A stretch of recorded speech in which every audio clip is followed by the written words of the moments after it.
Okay. Audio's rolling, camera's rolling. All right, Tim. Action.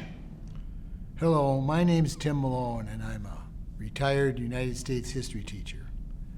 I taught American history at Elgin Community College for 25 years, and I'm now in my 6th year of retirement. And I'm taping my lectures to put up on my YouTube channel. My YouTube channel, Tim Malone History Lectures, 4 words. There's a bunch of them up there now, so check them out. If you do check out my lectures, make sure you have a pad of paper and a pencil or a pen, because you'll want to take some notes. Today we're going to talk about the civil rights movement. Always covered, of course, in American history courses and in American history textbooks. The civil rights movement. Now, according to Eric Foner, a noted American historian, in his textbook, he calls it the Civil Rights Revolution. He uses the R word. It was a revolution. And I tend to agree with that. It was a turning of events, a revolution in how the country treated its African American, not just African American, but usually in the telling of it in the 1950s and 1960s, the emphasis is on African American citizens of the United States, freed slaves and their descendants. In the 1950s and 1960s, culminating in the Civil Rights Act of 1964 and the Voting Rights Act of 1965, a long-running effort by African Americans and their allies to give African Americans their full rights as American citizens. Now, if you check out my lectures on the Civil War and Reconstruction, you'll get the first chapter of this. Slavery was ended by the Civil War. And of course, what are we going to do about the freed slaves was a question. And there was a concerted effort by the federal government after the end of the Civil War, during the Reconstruction era. Reconstruction, 1865 to 1877, 22 years, during which the federal government and the Republican Party, the winners of the Civil War, the party of Lincoln, the party that ended chattel slavery, tried to enforce equal rights for the freed slaves and their descendants. If you check out the Reconstruction video, you'll find that that effort, Reconstruction, failed. And ultimately, in 1877, and then all the way up until for 90 years, till the 1960s, the federal government, I think this is the simplest way to explain it, the federal government gave up their efforts to force primarily the defeated white Southerners in the old Confederacy, to force them to treat the freed slaves and their descendants as full-fledged American citizens with due process rights and equal protection of the laws, despite the fact that the settlement after the Civil War included the 13th, 14th, and 15th Amendment, the refounding of our Constitution on the basis of racial equality. Everyone, according to that settlement, everyone is entitled to equal protection of the laws and due process under the law. The federal government primarily gave up the effort to enforce that, and thus the African American community in the United States fell back, not into slavery, of course, although there's that book, I can't remember the name of it, Slavery and Other Names, about how the penal system in primarily southern states, but not just, after Reconstruction fails, black men and women were rousted off the streets and sent to prisons where they worked like slaves. I don't want to get into that right now. But of course, after the failure of Reconstruction and the collapse of equal protection of the laws for African Americans, citizens, after that, we had the Jim Crow era, the segregation era, the lynching era. And that's covered in my Reconstruction lecture. The Civil Rights Movement, or the Civil Rights Revolution, is usually dated 1945, the end of World War II, to 1965, the Voting Rights Act. Now, of course, that's arbitrary, but that's what historians do. They arbitrarily cut the timeline. 1945 to 1965, the Civil Rights Revolution. It was a revolution.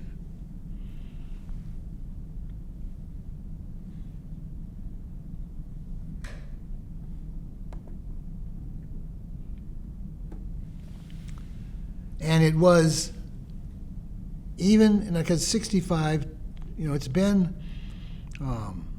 80 years since 1965, or 70 years. And I don't want to, by dating the civil rights movement, I don't want to say it's over, because it's not. The civil rights struggle for not just African Americans, but other minority groups is ongoing. And there's an ebb and flow to it. The success, and again, Civil Rights Act and Voting Rights Act, the success of the African American Civil Rights Movement caused a revision in American history. American history was revised when the federal government stepped back in and enforced equal rights for African Americans through police action, through National Guard troops, through federal enforcement of equal rights laws. Now, of course, equal protection of the laws and universal due process of the law are supposed to be fundamental American values. Americanism involves equal protection of the law to everybody, despite the fact that through most of our history, that wasn't realized for certain rather large groups. Equal protection of the laws, it's in the 14th Amendment, the refounding of the country after the Civil War. It just wasn't true from 1877 to 1964. That's a long time for a group of American citizens to be denied their rights, systematically denied their rights by state governments and local governments, primarily in the South, not just though, and the federal government, who was given the task after the Civil War of enforcing equal protection of the laws. It's clear in the 14th Amendment. The federal government is supposed to stop state and local governments from discriminating, from segregating, from denying due process of the laws. The federal government didn't do that. They didn't do it. They abdicated their responsibility of one of the most universally acknowledged American values. It was a disgrace. It was a national disgrace, and it went on for 80 years, 90 years. The civil rights movement that I'm talking about today, for various reasons we'll get into, the federal government became re-engaged in enforcing the 14th Amendment, the Voting Rights Act, the Civil Rights Act. It became enforceable law, and the federal government under the Democrats, after World War II, became actively involved in enforcing American values. After the failure of Reconstruction and the rise of legal racial segregation and 90 years of second-class status, when African Americans won the civil rights battle for equal citizenship with the passage of the Civil Rights Act and the Voting Rights Act, they had to be re-added back into the history books, since taking African Americans out of history had been part of the oppression. Yes, I'm a historian. I'm talking about history here, making a very important point about the workings of history.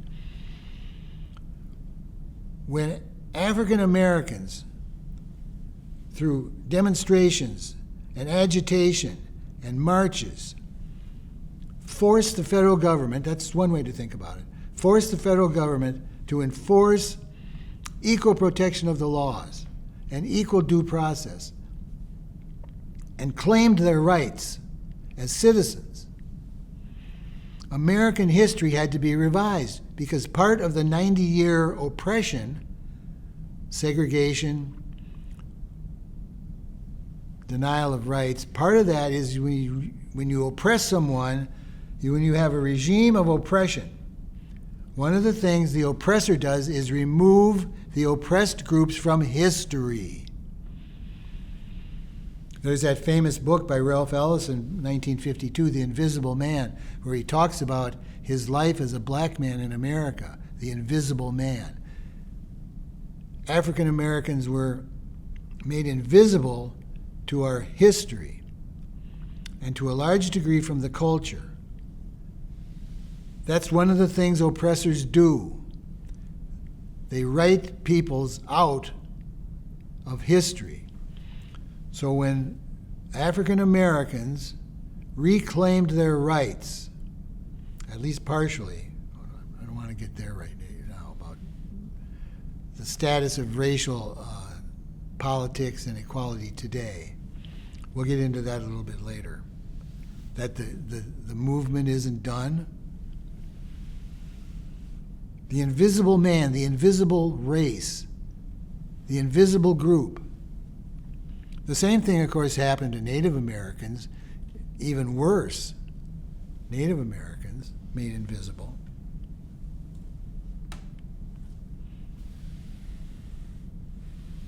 That's one point I want to make. And as a historian, I think of that as very important. Revisionist history, because you hear a lot about, from conservatives, from the Republican Party today, about how they're opposed to revisionist history. But revisionist history's revised all the time.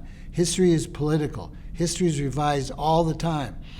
And the crime had been the reading out of African Americans from American history for a couple of generations.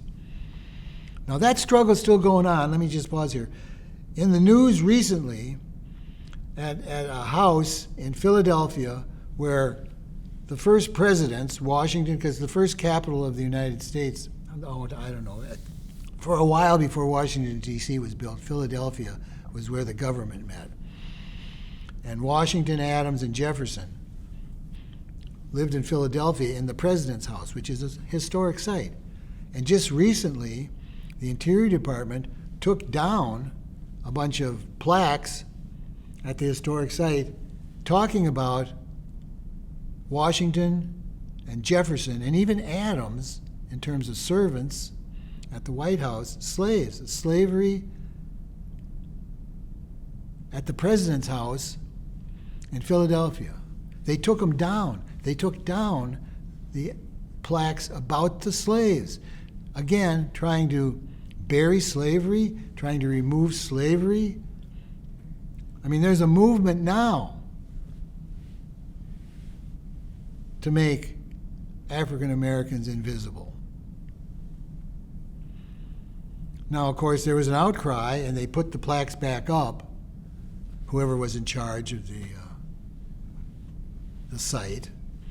But that sort of thing is still happening. We'll come back to that a little bit later. A second major point about the civil rights movement, 1945 to 1965, but ongoing. This African-American civil rights movement spawned several other rights movements. It was copied by other oppressed groups, most importantly the American Indian movement, the women's rights movement, the gay rights movement. I don't mean to slight other rights movements either. It's still spawning imitators. Civil rights movements by groups that have been ignored, read out of history, oppressed.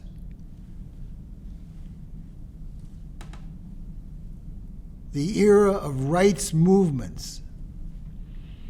And I think we're still in it.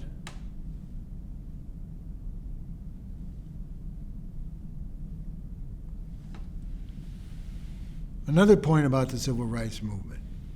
Under the leadership of Martin Luther King Jr., the African American civil rights movement used a protest tactic called nonviolent resistance.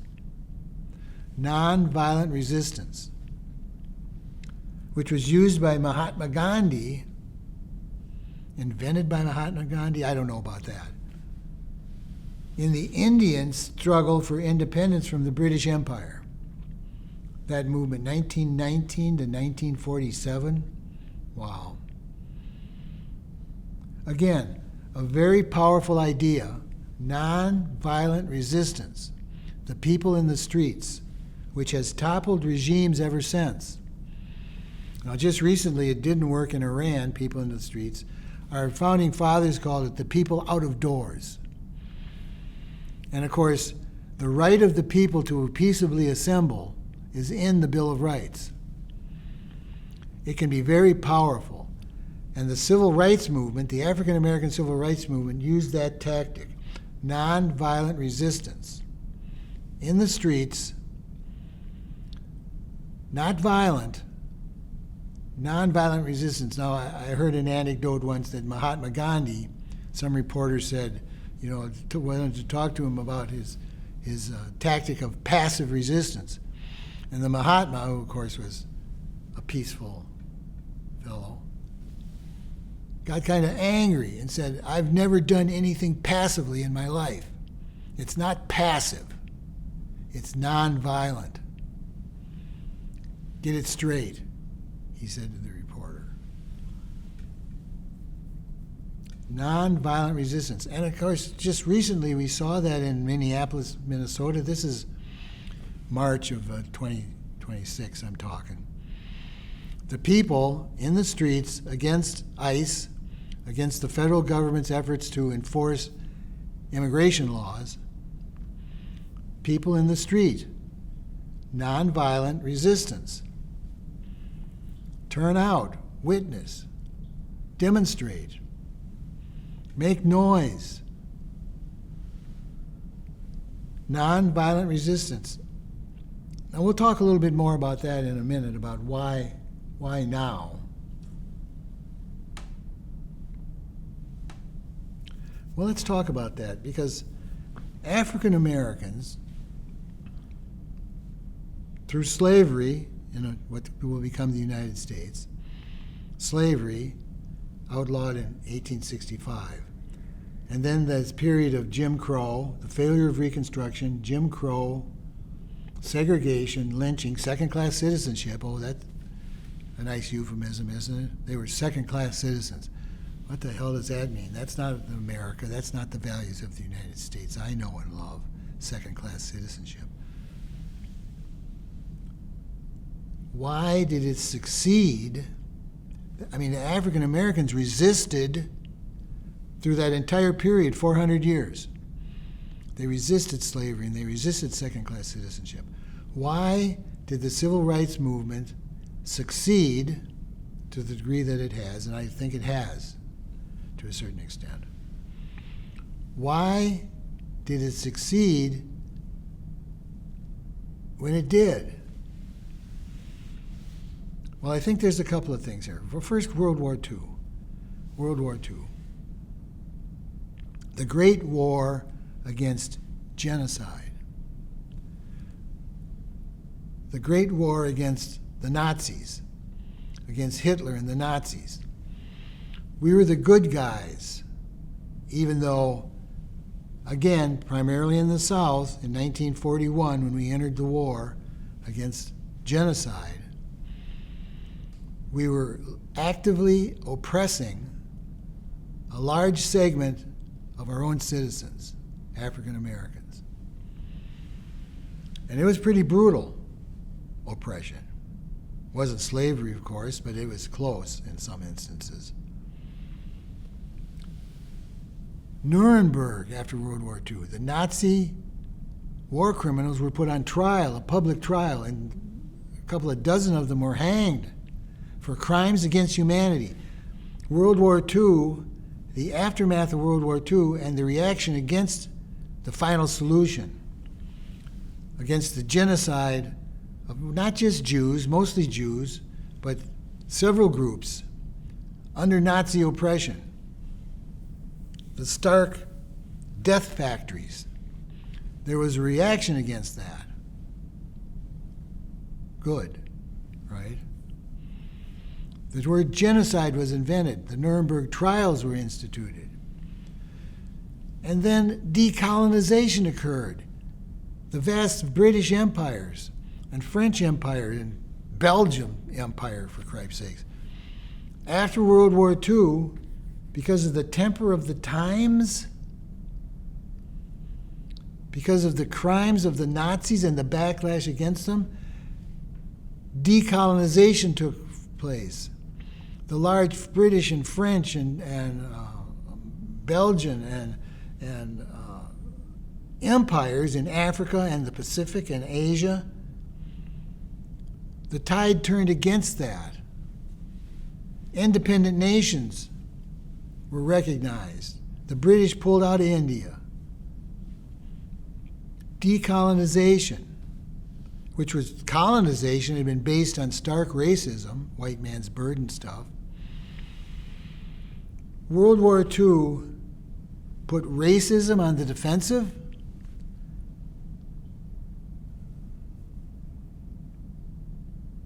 And let me just talk about the Cold War. I talked about the Cold War.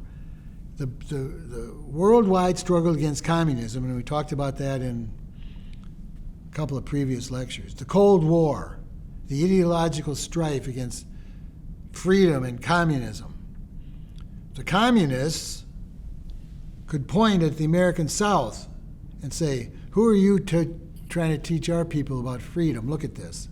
Look at this rank, stinking oppression you have in your own country. So the Cold War, the values of the Cold War, the effort to clean up our own act, to fight this ideological battle with communism, played a role in the success of the civil rights movement after World War II. There was an ethos born of World War II. Anti-racism. Racism's put on the defensive by World War II. And African Americans in the United States stepped into that space to demand their rights, to demand an end to their legal, social oppression. Now, there's another factor why when it happened, why did it succeed when it did? And that is television. Television. The advent of television. I think I should do a lecture on technological change. I don't remember if I have or not. Television, after World War II, television. So when the sheriffs and the state troopers and the racist governors, primarily in the South, not just, but primarily in the South, beat, fire hosed, sicked the dogs on civil rights demonstrators, it was in thousands of Americans' living room that night. The oppression, the active oppression, the violence was shoved down the Americans' public's throat by television. I mean, that's how these things work. Well, think about it. Again, I'm talking about in March of 2026, the Trump administration's mass deportation policy of undocumented workers. In Minneapolis, just recently, the ICE pulled out of Minneapolis. Why? Well, because every night on the news, and TV news isn't what it used to be. It isn't as ubiquitous. It isn't as powerful as it used to be. But still, every night on the news, there were pictures of the federal agencies, ICE and Border Patrol, in the streets, beating people up, pushing people around, breaking car windows, dragging people out of their cars. A large percentage of which didn't do anything wrong, weren't undocumented. And everybody's got a camera in their pocket now. That can be decisive. The images of oppression are important in liberation movements. Ever since the advent of mass electronic communication, that played a role, most historians think. So the aftermath of World War II, the anti-genocide movement, decolonization, television, the Cold War, spawned the environment in which the civil rights movement could succeed. There's a couple other things we should talk about here. The re-engagement of the federal government in enforcing the Reconstruction Amendments. Truman. Well, first we should, after the Civil War, up until the 1930s, for 60 years, African Americans, where they could, voted for Republicans, the party of Lincoln. Lincoln freed the slaves. If you're a freed slave, if you're an African American, you vote for that party, Republican Party. The Democrats were the party of secession. The Democrats were the party that fostered the Confederacy. The Democratic Party was the party of white supremacy. And then slowly, but primarily with the advent of Franklin Delano Roosevelt in 1932, in the depths of the Depression, Roosevelt and his New Dealers take over the federal government. And here you have to talk about the role of Eleanor Roosevelt, Franklin Roosevelt's wife, who was a huge champion of civil rights for African Americans. She reached out to African American organizations. She was often photographed and followed. She did it on purpose. She did it because she was in favor of equal rights. Eleanor Roosevelt, perhaps the most consequential first lady in our history, just for this reason. And the parties switched in terms of civil rights. The Republicans became the party of segregation, of racism. I know there's Republicans going to go, oh, come on, you're painting with too broad a brush. There were plenty of Republicans that backed the civil rights movement. No, the way history's unfolded since 1945 is the parties switched on equal rights for African Americans. And who was elected in the South, right? Democrats dominated, and then in the 60s, 70s, and 80s, the Republicans dominate the governorships, and the senators and the state houses in the South have all become Republicans. And the North has become primarily Democratic, those who favor civil rights. There's a revolution for you. There's a political revolution that deserves the name. And who did that? Well, Harry Truman desegregated the armed forces in 1952 by executive order. He just said, because of course during World War I and World War II, the Army, Navy were segregated. Black units, white units. And the black units, of course, scrubbed the toilets and picked up the trash. And the white units had the better of it during World War I and World War II. Truman, the temper of the times, and Harry Truman was he a racist? He's from Missouri. He's a white politician from Missouri, which is still kind of iffy on certain civil rights issues. By executive order, he desegregated the armed forces. So in other words, leadership from above played a role in the civil rights movement. It wasn't just people in the streets.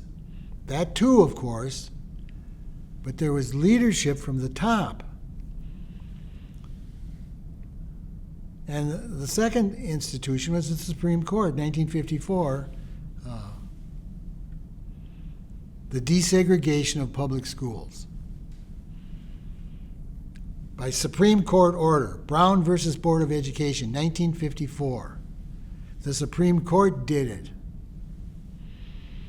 Because, of course, you had a situation where, let's take in Mississippi in 1920. There was one law school in Mississippi in 1920, University of Mississippi. Yet you had African Americans, I don't know how many African Americans were in Mississippi in 1920, maybe not 1 million, thousands, were paying taxes to support the law school in Mississippi, and they couldn't go there by law. They were paying taxes for public schools in their town that they couldn't go to. And in 1954, the Supreme Court stepped in and said, no, you can't do that. Equal protection of the laws. Equal protection of the laws. You can't have a state-supported by taxes school that excludes thousands of citizens. No, they desegregated schools in the United States by Supreme Court order. Now, the Brown versus Board of Education is controversial to this day because in these small towns in the South, they set up these private academies and the school system's still segregated. The black kids go to the public school, the white kids go to the private school, set up just for that purpose, to reintroduce segregation. So there's still a ways to go. Perhaps I'm not giving the right impression of how much work there still is to do to create racial equality in the United States.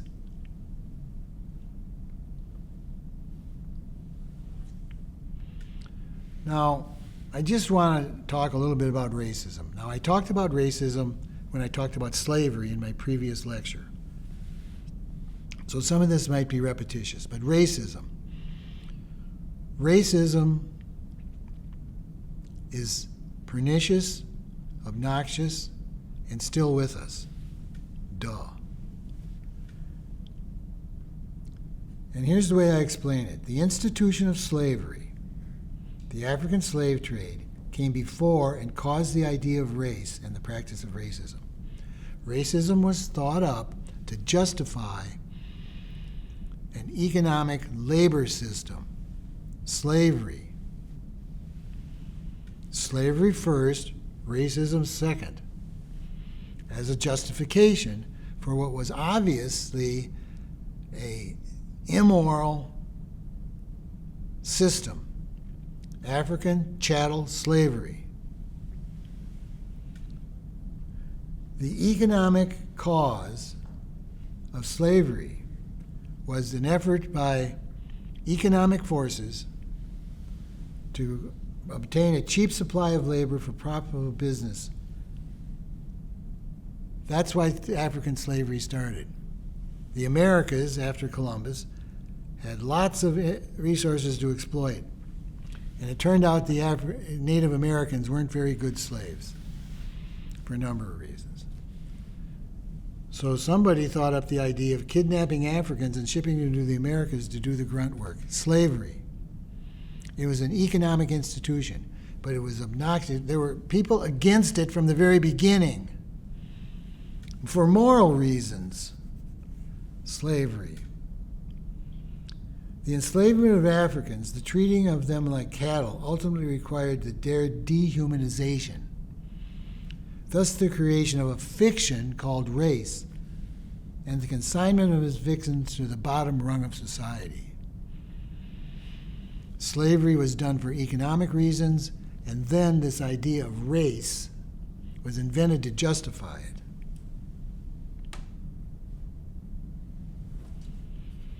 Racism is the idea, the belief, the ideology, one, that race is real. In fact, a racist believes that racial identity is the most important thing to know about somebody. Racism. A racist believes that your racial identity is the most important element of your identity. A racist also believes there were once pure races. And a return to that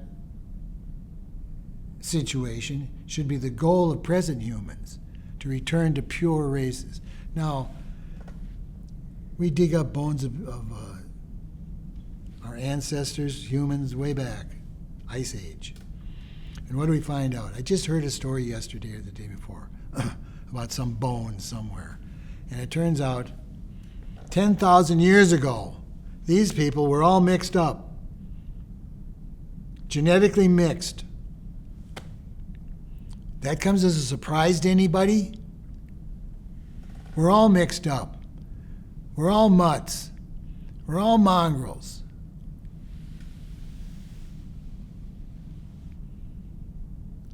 And of course, perhaps most importantly, a racist believes that there is a hierarchy of races. And not surprisingly, a racist believes their race is at the top. Imagine that. A racist believes that his racial identity, and believe me, again, how many races are there? That's a good question. I have racist cousins. I've been into it with them. And, when I say to them, one of the trick questions you can ask a racist is, how many races are there?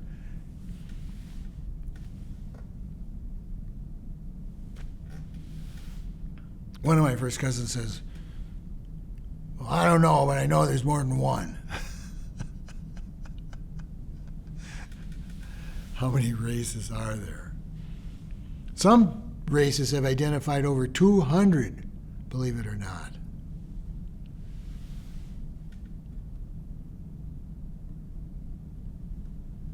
Race was made up to justify who gets what. It's illogical, unscientific, and a tool of oppression, race, and it still is. And yet it's in a period of revival in the United States right now, 2026. Is racism being revived? I don't know. Is President Donald Trump more of a racist than President Ronald Reagan was 40 years ago? I don't know. Is racism being revived? I don't think it's ever going to come back like it was, is it? Maybe I'm being a Pollyanna. But you can't talk about the civil rights movement without talking about racism and its pernicious, continuing effect on American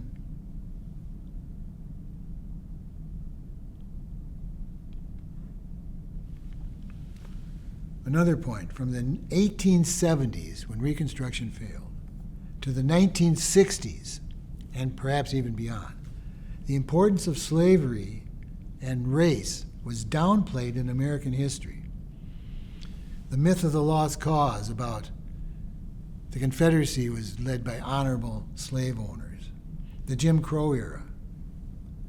You can't change the past, but you can change history. That's one of the mantras of my lectures. The civil rights movement changed history, changed our laws.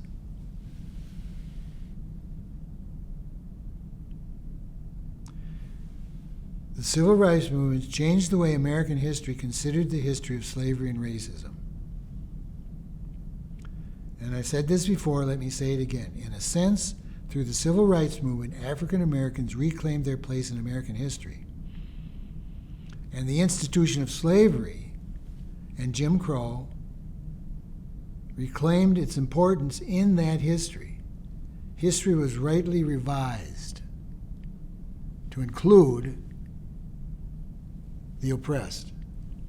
Revisionist history. Thank God for revisionist history.